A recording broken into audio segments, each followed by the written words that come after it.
এই সাদা কাপড়ে বুবলিকে দেখলে প্রথম যেটা চোখে পড়ে সেটা হলো তার শান্ত পরিস্থিতি। কোনো বাড়তি সৌজল নেই অতিরিক্ত রঙের খেলাধুলা, তবু চোখ সরানো যায় না, তাকে যেন পরীর মতো লাগছে। সাদা রং এমন একটা রং যেটা সবাই পরতে পারে না, এটা সাহস চায়, আত্মবিশ্বাস চায়। আর বুবলির এই লুকে ঠিক সেটাই ফুটে উঠেছে, একজন পরিণতি, স্বচ্ছন্দ ও নিজের মধ্যে স্থির একজন নারী। এই পোশাকে তাকে দেখলে মনে হয় তিনি আর প্রমাণ করতে চাইছেন না যে তিনি কে, বরং খুব শান্তভাবে দেখিয়ে দিয়েছেন তিনি নিজেকে নিয়ে কতটা নিশ্চিন্ত। তার হাঁটাচলা আর অভিব্যক্তিত্বে একটা নরম ছোঁয়া আছে। এই সাদা পোশাক যেন তার ব্যক্তিত্বের সঙ্গে মিশে গিয়ে এ ধরনের স্নিগ্ধতা আর সম্যতা তৈরি করেছে।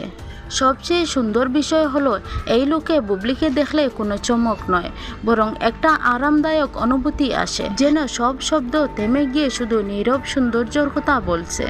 সব মিলিয়ে বলা যায় এই সাদা কাপড়ে বুবলি শুধু সুন্দর দেখাচ্ছেন না, তিনি দেখাচ্ছেন শান্ত, পরিণতি আর স্বাভাবিক সৌন্দর্যের এক অনন্য উদাহরণ। কখনো কখনো রঙের দরকার হয় আলো ছড়াতে, সাদা হয়েই যথেষ্ট। আর এই লুকে বুবলি যেন পরেই লাগছে। আরও এমন সুন্দর সুন্দর আপডেট পেতে আমাদের চ্যানেলটি সাবস্ক্রাইব করে পাশে থাকবেন। ধন্যবাদ।